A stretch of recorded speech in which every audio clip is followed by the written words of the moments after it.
Foundation के the right people में एक बार फिर आपका स्वागत है। आज हमारे बीच कृषि दर्शन के पर्याय रहे चौधरी रघुनाथ सिंह जी हैं। चौधरी रघुनाथ सिंह किसी परिचय के मोहताज तो नहीं, मीडिया जगत में भी और कृषि के क्षेत्र में विशेष तौर पर अगर बात की जाए तो इनका बहुत बड़ा अहम रोल रहा है अपने दशकों में, जब इन्होंने इस विषय पर अपनी सेवाएं समाज को दी। बात करते हैं चौधरी रघुनाथ सिंह जी से। नमस्कार रघुनाथ जी। नमस्कार। द राइट पीपल में आपका स्वागत है और मेरा भी सौभाग्य है कि एक कप चाय के साथ आज आपसे मुलाकात हो पा रही है एक समय के बाद। एक कप चाय के साथ अगर शेयर करें तो एक सवाल आपके साथ साझा करना हाँ, चाहूंगा। जरूर जरूर जरूर। ये जो चाय की जो गर्माहट होती है और जो व्यक्ति के शरीर के अंदर जो विचारों की गर्माहट होती है, ये दोनों सिमिलर सी चीजें हैं। तो जो विचारी गर्माहट होती है जो आपकी उम्र के साथ आज भी महसूस हो रही है, इसका राज क्या है? इसका राज तो ये है साहब, इसकी पॉजिटिव थिंकिंग एक है। अगर आपकी सोच सही है तो उसका एक्शन भी सही होगा, अगर सोच गलत है तो उसका काम भी गलत होगा। क्या बात है। तो ये है हमारे, तो हम तो पॉजिटिव थिंकिंग की वजह से जी रहे हैं और लोगों के, बड़ों का आशीर्वाद और दोस्तों का सहयोग हमको मिला है उनका, इसीलिए हमें जिंदगी में किसी तरह की दिक्कत आई नहीं है। दिक्कत आती भी कैसे कि हम अपने काम से जुड़े हुए हैं जी। और हम किसी की बुराई, अगर कोई बुरा भी कहते हैं, जी। अच्छों ने अच्छा कहा और बुरों ने बुरा कहा। जिसकी जितनी जरूरत थी उतना ही समझा हमको। क्या बात है, क्या बात है। दोस्तों, बहुत सिंपल से शब्दों में इस चाय के साथ उसको संदर्भित करने का प्रयास था मेरा कि बहुत ज़्यादा हार्ड, बहुत ज़्यादा टफ इंटरव्यू करने से क्या होता है कि विषय भटक जाया करते हैं। तो चाय की गर्माहट और विचारों की गर्माहट लगभग एक जैसा एहसास दिलाती है।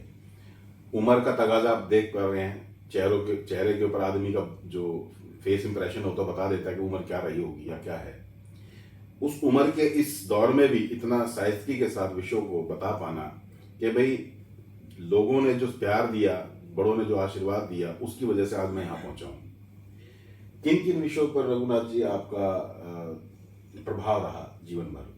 किन किन क्षेत्रों का आपने नेतृत्व दिया या सेवाएं दी आपने? एक तो रूरल डेवलपमेंट, जिसे कहते हैं कि देहात का विकास, देहात का विकास, और एग्रीकल्चर। और एग्रीकल्चर तो बहुत बड़ा सब्जेक्ट है, उसमें तो पूरी दुनिया समाई हुई है। और जब हम दूरदर्शन या रेडियो में गए तो हमने कहा कि हिंदुस्तान तो गांव में बसता है जी। और गांव में वो सब चीज़ें हैं जो कि रेडियो और दूरदर्शन के प्रोग्राम होते हैं। तो पहले जब दूरदर्शन था, जब दो आदमी एक्सपर्ट आते थे पूछा के, और वो आके बात कर जाते थे, लेकिन जिसके लिए प्रोग्राम हो रहे वो होते ही नहीं थे। जब हम गए तो हमने पहले कहा कि जिनके लिए प्रोग्राम है उनको होना जरूरी है। क्या बात है। अगर वो ही नहीं होंगे तो ये प्रोग्राम की अहमियत, प्रोग्राम की इम्पोर्टेंस, प्रोग्राम की महत्वता क्या है? क्या बात है। आधार से जोड़ने की बात जी। पहला काम तो हमने ये किया कि किसानों को इससे जोड़ा जी। और वो किसान सच्चे किसान थे। दूसरी बात ये है कि किसान, बहुत से लोग अभी भी, चाहे वो पढ़े लिखे लोग हों चाहे बेपढ़े हों, स्टूडियो में आके घबरा जाते थे। जी जी जी। लाइट पड़ती थी, कैमरा को देख के आदमी जो बोलना चाहता था वो बोल नहीं पाता था। कॉन्फिडेंस का चक्कर रहता है। मुझे अब तक याद है कि एक मजिस्ट्रेट था, देहात का ही था, उसको हमने बुला लिया, वो कैमरा और स्टूडियो में आके भूल भाग गया। हालांकि देखिए मजिस्ट्रेट रहा, ऑलरेडी मजिस्ट्रेट था, अच्छे घर को बिलोंग करता था यूपी के, लेकिन बोल ही नहीं पाए। अब हम उसको उभार रहे हैं। तो हमने क्या किया कि कैमरे को फील्ड में ले गए, उन्हीं के वातावरण में ले गए जहां वो आराम से बात कर सके। क्या बात है, क्या बात है। और वहीं एक्सपर्ट को ले गए ताकि उनकी समस्याओं का समाधान मौके पर हो, बजाय हम वो इधर आए, अरे भाई एक्सपर्ट उनके पास जाइए। तो ये काम हमने किया। नहीं तो स्टूडियो बेस्ड ही प्रोग्राम होते थे। स्टूडियो से बाहर, जिसे कहते हैं ओबी वैन ले जाना, कैमरे को ले जाना, तो प्रोग्राम की एक तरह से क्रेडिबिलिटी, विश्वसनीयता उसकी और बढ़ गई। जी जी जी। और जब हम जाते थे वहाँ, जब 10 आदमियों को बुलाया तो 10-20 आदमी उनके जानने वाले प्रोग्राम के देखने की शक्ति बढ़ गई। ये कितने साल पुरानी बातें हैं? ये जब हमें रिटायर हो गए 20 साल तो 20 साल हो गए आपको रिटायर हुए। उसके किस पद से रिटायर हुए आप? पहले की बात है 93। किस पद से रिटायर हुए हैं? असिस्टेंट डायरेक्टर, असिस्टेंट डायरेक्टर हैं। डायरेक्टर दूरदर्शन। दोस्तों, असिस्टेंट डायरेक्टर दूरदर्शन में कृषि जैसे विषयों को बहुत साइंसकी के साथ समाज को इन्होंने प्रभावी तौर पर देने का प्रयास किया। ये विषय बड़ा आम जनमानस से जुड़ा हुआ है और उसमें 2-3 एक्सपेरिमेंट इनके अपने जीवन के रहे। एक तो ये कि भाई समाज का जो कृषि वर्ग है उस तक वो चीज़ पहुंच भी रही है कि नहीं पहुंच रही। बंद कमरों के अंदर, जैसे आज मान लो मैं भी एक इंटरव्यू कर रहा हूँ बंद कमरे के अंदर, मेरा पर्पस नहीं रहता उस तरीके का, प्रयास कुछ और है, क्योंकि हमारे बहुत सारे प्रोजेक्ट्स हैं, जैसे आपको मैं बताता रहता हूँ, electron teacher, electron speaker, electron personality, monkey planet, स्वान सेवा, मोर देन 40 प्रोजेक्ट्स हैं हमारे। कुछ ऑफलाइन है, कुछ ऑनलाइन है, कुछ पब्लिक डोमेन में है, कुछ क्या नाम है एजुकेशन के पॉइंट ऑफ व्यू से, कुछ इन्वायरमेंट के पॉइंट ऑफ व्यू से, इलाइटमेंट के पॉइंट ऑफ व्यू से। These are more than 40 projects. तो उसी में एक पार्ट हमारा द राइट पीपल में उन लोगों तक पहुंचना है जिसमें रघुनाथ चौधरी साहब जो हमारे हैं, इस तरह की शख्सियत को आपसे रूबरू करा सकें, इनके अनुभव को रूबरू करा सकें। तो जैसे इन्होंने अभी बताया आपको कि आम जन की जो भाषा है उसको, और आम जन जो संबंधित विषय वस्तु का जो व्यक्ति है, जो वर्ग है, अगर उस तक वो बंद कमरे की बात नहीं पहुंचे तो उसका होना ना होना बराबर है। तो उस एक्सपेरिमेंट को इन्होंने कृषि के क्षेत्र में दूरदर्शन जैसे बहुत बड़े मंच के माध्यम से जोड़ने का प्रयास किया। ये इनकी उपलब्धि है। मुकेश जी, आपने सही कहा है कि बड़े बड़े एक्सपर्ट आते थे जी। वो ऐसी लैंग्वेज, ऐसी भाषा का इस्तेमाल करते थे जो किसानों के उसमें नहीं आती थी। क्या बात है। बात एक दफे जब हमारे मिनिस्टर थे गुजराल साहब, तो लोगों ने पूछा जी कृषि दर्शन नहीं, रेडियो टीवी की भाषा क्या होनी चाहिए? जी जी जी। कहते भैया जो बोलचाल की भाषा है वो होनी चाहिए, बहुत बढ़िया, बहुत वो भाषा हमारा कोई उसमें नहीं है। तो हमने उन लोगों को बुलाया, कम्युनिकेशन एक अपना आप में विधा है, बिल्कुल। उस विधा में हर आदमी कामयाब, बहुत बड़े ऑफिसर, डायरेक्टर, डायरेक्टर जनरल उसमें कामयाब नहीं हुए। कम्युनिकेशन हो सकता है कि उसके छोटे लेवल के लोग जो एग्रीकल्चर से जुड़े हुए हैं वो अच्छा कम्युनिकेट कर जाएं। ये मेरा अनुभव रहा है। तो हम उन्हीं लोगों को बुलाते थे कि जो कम्युनिकेट किसानों को अपनी सरल भाषा में बात बता सके। अदरवाइज तो उनके सिर के ऊपर से बात निकल जाती थी, बिल्कुल। समझ में आती नहीं थी। और प्रैक्टिकल, क्योंकि जब हम रेडियो में थे तो सिर्फ बात करते थे, दूरदर्शन में आके हमने ये सीखा कि दिखाई भी देता है और सुनाई भी देता है। तो इसका जो इम्पैक्ट, इसका जो प्रभाव है वो सबसे ज़्यादा है। देखिए, सूचना संप्रेषित करना मीडिया जगत के लोगों का कार्य रहता है। उसके बहुत सारे तरीके हैं। आज की प्रौद्योगिकी है, उसमें ऑनलाइन ऑफलाइन और बहुत सारे तौर तरीके रहे हैं। समाचार पत्र भी रहे हैं अपने समय में बहुत ज़्यादा पावरफुल। इलेक्ट्रॉनिक मीडिया ने भी अच्छा प्रभाव दिखाया है। इलेक्ट्रॉनिक पार्ट की बात की जाए तो चौधरी रघुनाथ सिंह जी ने अपने समय में इसको एक बहुत बड़ा साधन माना और आम जन तक पहुंचाने में कृषि के क्षेत्रों से जुड़ी बातों को आम जन तक पहुंचाया।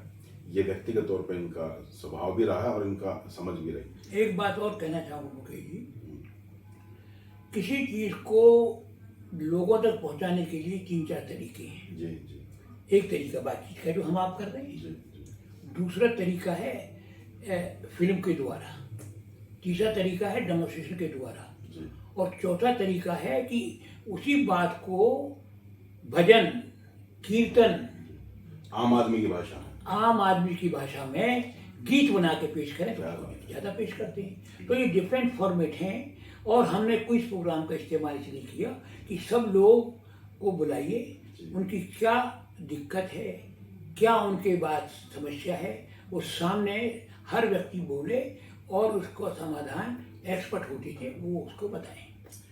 लोकप्रियता लोक गीतों के माध्यम से भी आती है, ये ऐसे ही वो आपका कहना है? बिल्कुल, क्योंकि ऐसा है कि गीतों ने तो पूरे समाज को जोड़ा है। आपको याद होगा कि उस जमाने में हम जब बच्चे थे, आर्य समाज के भजनी आती थी और उसको सुनने के लिए पूरा गांव इकट्ठा हो जाता था। तो ये आकर्षण था उनके गीतों में, उनके भजनों में और उनकी बातचीत में। बल्कि आज़ादी की लड़ाई उस समय जब चल रही थी, वो लोग ही उस चीज़ को गांवों तक ले गए। जब तक आम आदमी इसमें नहीं जुड़ा था तो वो वकीलों, कुछ थोड़े से लोगों का योगदान था। गांधी जी ने नीचे तक ले गए उसको, और गांव के लोग जुड़े, आम आदमी जुड़ा तो फिर एक बहुत बड़ा जी। इंकलाब शुरू हो गया। बहुत बढ़िया दोस्तों, बात चाहे आज़ादी की हो, चाहे कृषि की हो, चाहे लोकगीतों की हो, चाहे समाचार पत्रों या मीडिया जगत से जुड़े संसाधनों की हो, विषयों की हो, किसी भी चीज़ की हो, सब एक दूसरे से जुड़े हुए हैं, एक दूसरे से इंटरलिंक्ड हैं। रघुनाथ चौधरी जैसे व्यक्ति, हम जैसे व्यक्ति, इलेक्ट्रॉन वर्ल्ड रिसर्च फाउंडेशन जैसे मंच आपको सिर्फ उस विषय पर जागरूक करने के लिए ही हैं। यहाँ तक तो बात सही है। अब बात ये आती है कि हम जो जागरूकता ले रहे हैं समाज से या सिस्टम से या विषय से, वो हमारे को दे क्या रही है पलट कर। अगर तो हमें वो जागरूकता उसी विषय से संबंधित मिल रही है, यहाँ तक तो ठीक है। अगर उसकी जागरूकता के साथ साथ अगर संबंधित के साथ साथ जो स्थानीय जो एरिया है, जो क्षेत्र है या वर्ग विशेष के अलावा जो बाकी का जो एरिया बचता है, जिसको हम इन्वायरमेंट बोलते हैं, अगर उसको इफेक्ट करके देती है तो उसकी जो उसका दायरा वो कम हो जाता है। आज एक बहुत बड़ा विषय है जो यूनिवर्सल विषय है जिस पर हम काम करते हैं। कृषि इलेक्ट्रॉन वर्ल्ड रिसर्च फाउंडेशन 2 विषयों पर विशेष तौर पर काम करता है, एक इन्वायरमेंट और एक इनलाइटमेंट। ये ठीक है, एग्रीकल्चर जो एरिया है वो भी बहुत लंबे समय तक उस पर काम किया गया है। अब तो एग्रीकल्चर की भी इतनी शायद एग्रीकल्चर में बहुत बड़े बदलाव आए हैं, आज बहुत तेजी से बदलाव आए हैं। अब नैनो टेक्नोलॉजी आ रही है, तो उसमें ऊपर की तरफ हॉरिजॉन्टल और वर्टिकल इस टाइप की जो एग्रीकल्चर आ रही है, तो नई तरह की टेक्नोलॉजी के साथ लोग काम कर रहे हैं। वो एक अलग तरीके का विधा है, क्योंकि जमीन सीमित होती जा रही है। ऐसे में पर्यावरण को लेकर हमारा जो विशेष कार्य रहता है। तो आप क्या कहते हैं कि जो जमीन जो है वो तो लिमिटेड है, एग्रीकल्चर पर आपने विशेष तौर पर काम किया, आम जन तक आपने पहुंचा दिया, साधन भी था। आज की जो व्यवस्थाएं हैं वो थोड़ी सी डिफर होती जा रही है, समय काल परिस्थिति के अनुसार चेंज हो जाता है। उसके लिए तो ऐसा है मुकेश जी कि पहले जो थे गांव वाले सिर्फ मोटे अनाज पैदा करते थे, गेहूँ है, ज्वार है, बाजरा है। लेकिन हमने कहा कि 3 महीने में, वो 6 महीने में तैयार होती थी चीज़, जो 2-3 महीने में फूलों की खेती करो, पैसे भी अच्छे आएंगे, सब्जी पैदा करो, मशरूम कल्टीवेशन है, और सबसे बड़ा जो रीढ़ की उनकी हड्डी है वो है एनिमल हस्बेंड्री, पशुपालन। गांव के अंदर कृषक के अलावा दूसरे लोग भी रहते हैं जिनकी रोजी रोटी सिर्फ पशुओं पर है। तो अगर दोनों को हम जोड़ लें, जैसे आप पर्यावरण की बात करते हैं, तो आज खेती भी जो हम पहले खाद डालते थे, अमोनियम सल्फेट डालते थे, सल्फेट डालते थे, पोटाश डालते थे, आज उसकी भी कमी कर दी है लोगों ने, तो उसने भी ज़मीन को खराब कर दिया है। तो अब जो गोबर और जो प्राकृतिक चीज़ें हैं उन्हीं का इस्तेमाल होता है, तो उससे ज़मीन भी अच्छी बन रही है। और जो नई फसलें, फूलों की खेती है, सब्जियों की खेती है, मशरूम कल्टीवेशन है, और ये दूसरे जो सब्सिडरी इसे कहते हैं एनिमल हस्बेंड्री, मुर्गी पालन कीजिएगा, मछली पालन कीजिएगा, तो उससे किसान की, उससे वातावरण के अंदर भी समन्वय पैदा होता है।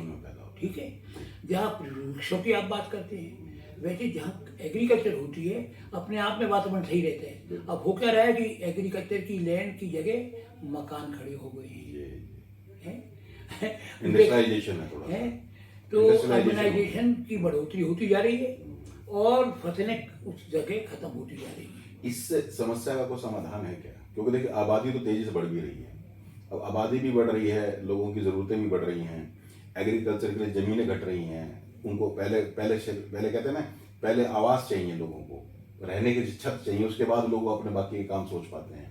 तो ऐसे में अब ज़मीन कम है, पूरी दुनिया में कम है, तो ज़मीन की सीमित, क्योंकि पानी कहते हैं 70% तो पानी है, 73% तो पूरी दुनिया में।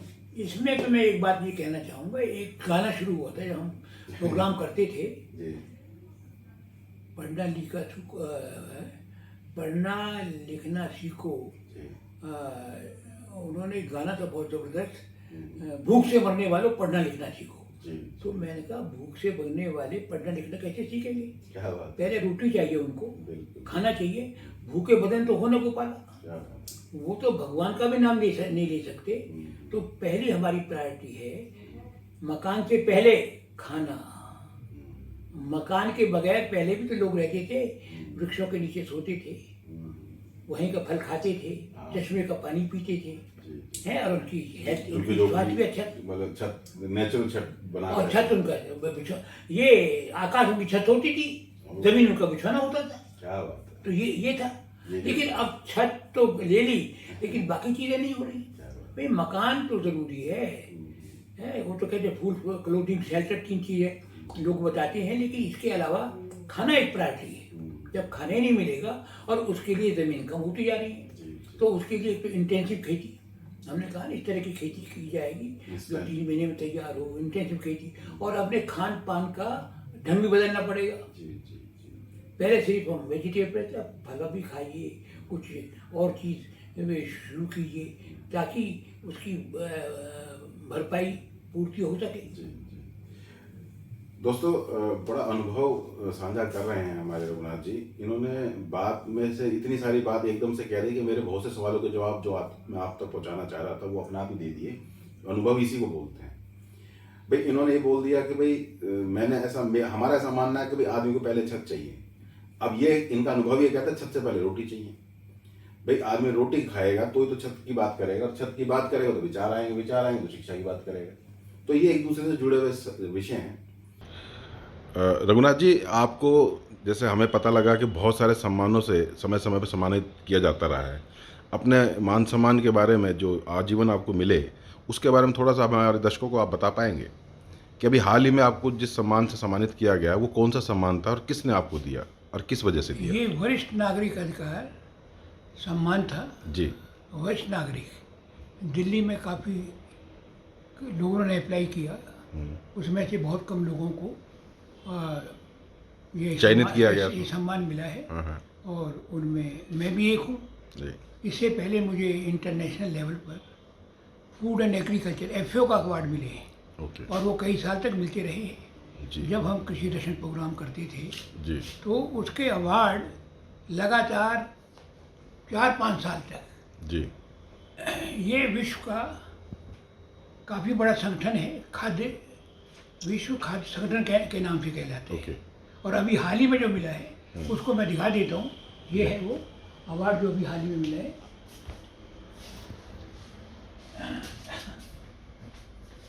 चलो हो गया तेरा कल्याण, बस ठीक है। उसको कह दिया वापस ले आएगा, कल मिला था तो वापस ला। आप CP आते हो?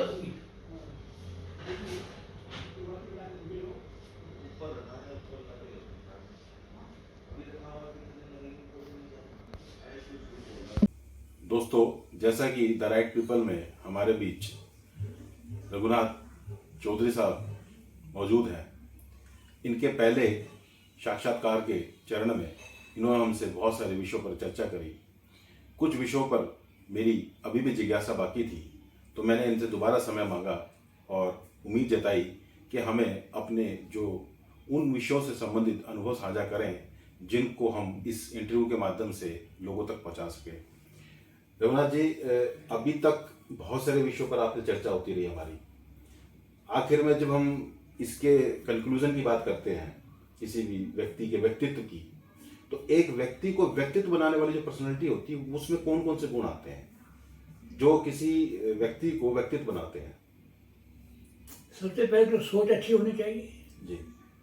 और सोच अच्छी है तो उसी तरह से उसकी पर्सनैलिटी, उसके कार्यकलाप, उसकी बातचीत, उसका व्यवहार उस पर डिपेंड करता है। और अगर सोच ही गलत है तो फिर व्यवहार भी गलत होगा और बात बनेगी नहीं।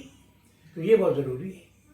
दोस्तों, सोच से व्यवहार और व्यवहार से आदमी की वर्क की शैली, जिसको बोलते हैं वर्क स्टाइल बोलते हैं इसको, वो तैयार होते हैं और उसी से आपके कर्मों के फल तैयार होते हैं, ऐसा मानना है रघुनाथ जी का। रघुनाथ जी, आज के परिपेक्ष में अगर देखा जाए तो बहुत तेजी से चीज़ें बदल रही हैं। वन कट रहे हैं, फैक्ट्रियाँ, IT, ये तमाम तरह के जो मैन मेड जो टेक्नोलॉजी है उस पर बहुत तेज़ी से काम हो रहा है। नेचर का नुकसान उसको लेकर काफ़ी हो रहा है। आप तो क्योंकि कृषि से जुड़े रहे हैं, तो क्या ऐसा कोई तौर तरीका है कि इसमें दोनों में साम्यता बनाई जा सके या इसमें कोई बैलेंस बना के रखा जा सके? वैसे तो कहते हैं कि आबादी के दृष्टिगत देखा जाए तो खाने पीने, ओढ़ने पहनने की ज़रूरतों को चलते ये विकास तो होना ही होना है। तो क्या इस विकास के नाम पर जो नुकसान हो रहा है उसकी कोई भरपाई है, कोई तौर तरीका है आपकी नज़रों में? एक बात मुझे याद आती है, जब मैं कुर्ग में और उस इलाके में जंगल बहुत हैं जी। और उस फॉरेस्ट के बीच में से सड़क निकाली जा रही थी। तो फॉरेस्ट वालों ने बहुत मना किया, अगर साहब जीव जंतु की प्रॉब्लम आ जाएगी, जब आपकी मोटर यहाँ से गुजरेगी तो और भाग जाएंगे, इधर उधर हो जाएंगे। लेकिन जहाँ तक विकास की बात है, सड़क का होना भी ज़रूरी है। तो विकास और पर्यावरण दोनों का तालमेल समन्वय सही होना चाहिए। तो विकास के लिए तो हम है ही। पहले तो मनुष्य पेड़ का फल खाते थे, चश्मे का पानी पीते थे, जमीन उनकी बिछौना, आकाश उनकी छत होती थी। लेकिन अब जैसे जैसे तरक्की करते गए, बढ़िया बढ़िया मकान बनने लगे, रहने के अच्छे वस्त्र हो गए। उस समय शायद नंगे घूमते थे, बाद में खाल वगैरह पहनने लगे, वस्त्र पहनने लगे। जैसे विकास तो इस तरह हम कहते हैं कि वातावरण को भी सही रखें और अपने विकास की रफ्तार को भी आगे बढ़ाएं। इन दोनों का समन्वय बहुत ज़रूरी है। अब ऐसी जगह कि जहाँ वन बहुत ज़्यादा हैं और जीव जंतु, क्योंकि इन दोनों का जल, ज़मीन और भूमि और ये जो हमारे जंतु हैं, तो जो है जैसे जो भी रहते हैं, उनका होना बहुत ज़रूरी है। उन्हीं से तो सब कुछ होता है, संतुलन उन्हीं से होता है। वो कहते हैं कि कई दफ़े तो पक्षी जो खाते हैं उसका जो छोड़ जाते हैं वही बीज बन के पेड़ खड़े हो जाते हैं। छोटी छोटी चीज़ें हैं। अब कहाँ तक आप डालेंगे? अब आपको अगर किसी ऊंचे मैदान में जाना है, पहाड़ों में जाना है, तो अभी भी लोग इस्तेमाल करते हैं किसका? हवाई जहाज़ का, उसमें बीज डालने के लिए। लेकिन पक्षी तो शुरू से करते रहेंगे। जहाँ भी जितनी उनकी उड़ान होगी, उसी उड़ान के साथ साथ वो अपना आप छोड़ते रहते हैं। तो ये उनकी जिम्मेदारी है नेचर के द्वारा। नेचर के साथ उनका एक आदत बन चुकी है, खाते हैं जहाँ डालते हैं। इसी तरह वनों का विकास हुआ है। अगर वन कहाँ किसी ना आपने लगाए ना मैंने लगाए, वनों का विकास इसी तरह हुआ है। और इतने घने बंगल हैं कई जगह तो कि आप शायद गुजरना भी मुश्किल हो जाएगा। तो कहते हैं कि वनों का भी होना बहुत ज़रूरी है। और पेड़ से तो हमें हर तरह की जीवन जीने के लिए जो वायु की, जो ऑक्सीजन की आवश्यकता है, वो उधर से मिलती है। उसके अलावा पानी, जो वर्षा होती है, वो भी पेड़ों से आती है। चिरापुंजी वो कहते थे एक ज़माने में बहुत वर्षा होती थी। अभी हमारे दोस्त ने फिल्मिंग की, वहाँ पेड़ काटते गए, वर्षा होती नहीं वहाँ। चिरापुंजी हमारे देश में सबसे अधिक वर्षा का जगह थी। तो पेड़ों का हमारे जीवन से बहुत बड़ा संबंध है और उसका वातावरण के साथ भी चौड़ी जामन का संबंध है। दोस्तों, वनों की महत्ता को ध्यान में रखते हुए रघुनाथ जी ने हमें जो संदेश दिया है, वो ये मानना है उनका कि विकास तो हो, पर इस शर्त पर ना हो कि विकास की वजह विनाश होने लग जाए और वन क्षेत्र कटने लग जाए। ऐसा कोई बीच का रास्ता निकाला जाए कि वन भी बने रहें और विकास की गति भी बनी रहे। बहुत जरूरी है। आज आपकी तकरीबन उम्र 84, अब 86 होने लगी है। 86, क्या बात है।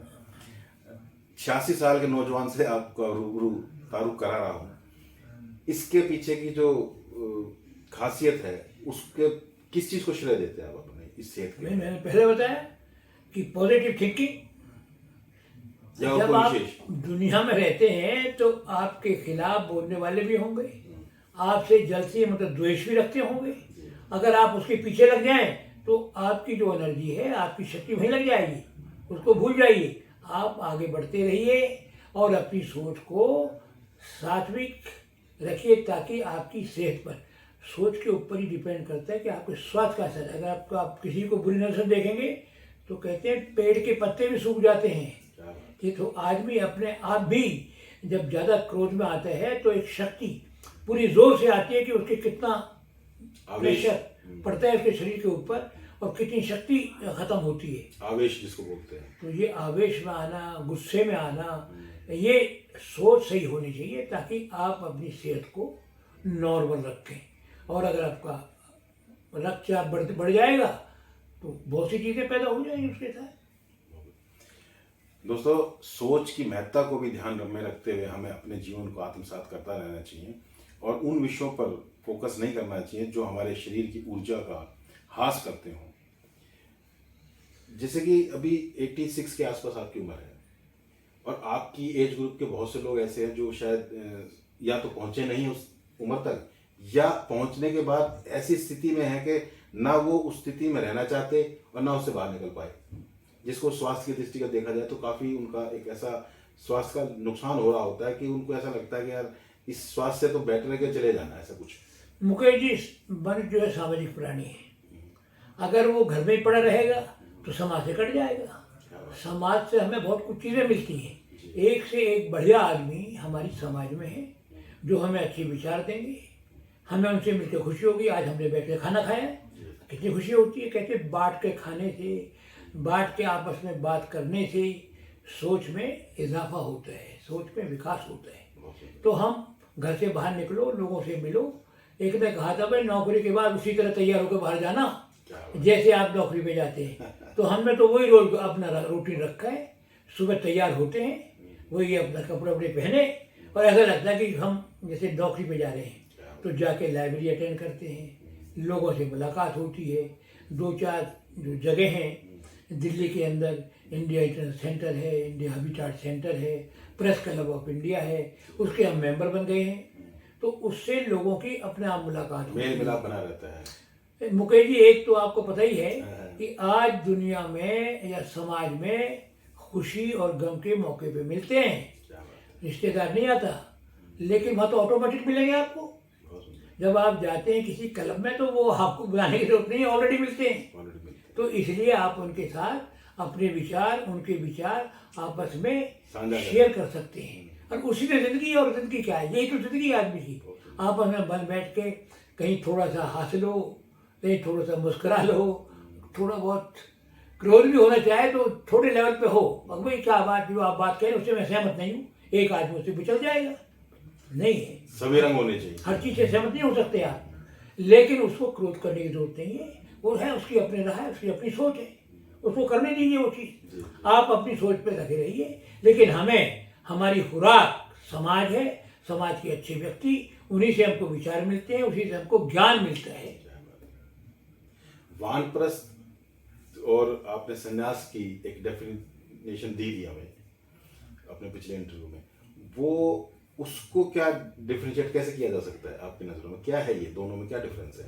या ये 4 अवस्थाएं कौन कौन सी हैं जिसमें आपने हमें कुछ बताने का प्रयास किया था? भाई ब्रह्मचर्य आश्रम है, गृहस्थ आश्रम है, वानप्रस्थ है और संन्यास है। संन्यास का मतलब ये है कि आदमी जब पैदा होता है तो वो रूसो ने कहा था कि आदमी तो पैदा होता है फ्री, लेकिन जब बड़ा होता है तो जंजीरों से बना, मतलब ऐसे कानून, ऐसी कुछ अवस्था है समाज की, घर की, तो उससे बन जाते हैं। ये मेरा बेटा है, ये मेरा पोता है, ये हमारा भाई है, ये हमारी बहन है, उसके चक्कर में रहते हैं। जब आप वानप्रस्थ से बाहर निकलते हैं और जब आप संन्यास से पहुंचते हैं तो सब चीज़ें पीछे रह जाती हैं, वो चीज़ गौण हो जाती है। प्रधान चीज़, खास चीज़ क्या रह जाती है?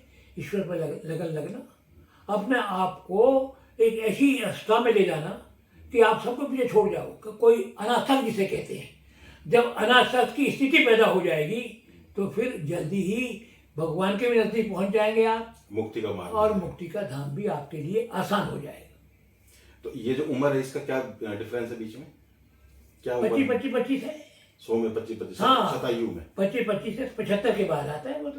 तो अब इस टाइम संन्यास आश्रम में है। भाई संन्यास आश्रम में है। कुछ लोग कहते थे कि बहुत लोगों ने तपस्या की, लेकिन अरविंद घोष ने कहा कि तपस्या की जरूरत नहीं है, दिल में आपकी इच्छा होनी चाहिए और ध्यान देने की बात।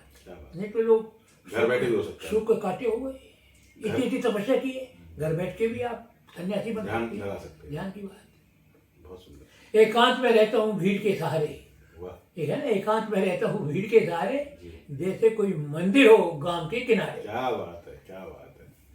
एक बार फिर से बोल दो सर, ये तो मैं इसके बाद तो शायद मेरा इंटरव्यू खत्म हो जाए तो बेटर है। एकांत में रहता हूँ भीड़ के सहारे, जैसे कोई मंदिर हो गांव के किनारे। इस जीवन को इस तरीके से, इस खूबसूरती के साथ 86 ईयर की उम्र में आप ये देखिए, रघुनाथ जी बड़े शाइस्ते के साथ जी रहे हैं और हमें ये संदेश दे रहे हैं इस मैसेज के माध्यम से कि अपने अंदर को मंदिर बना ले और बाहर को देवालय, या बाहर को देवालय बना ले, अंदर को मंदिर, जैसा आपकी सुविधा लगे।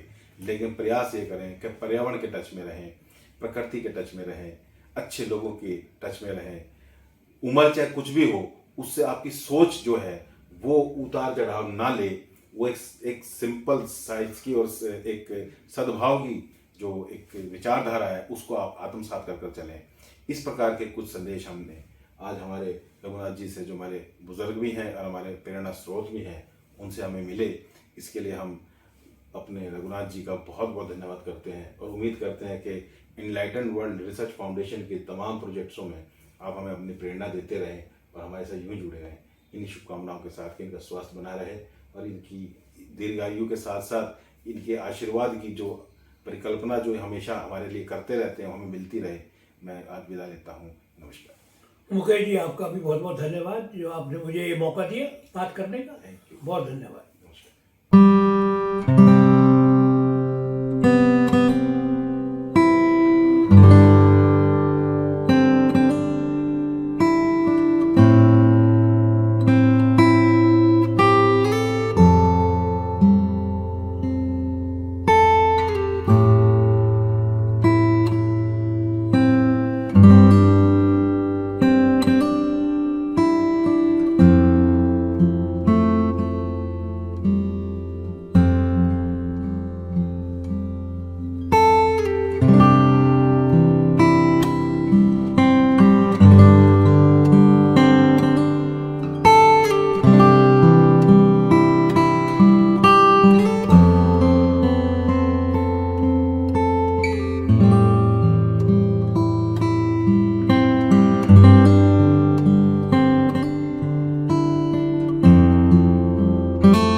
Thank you.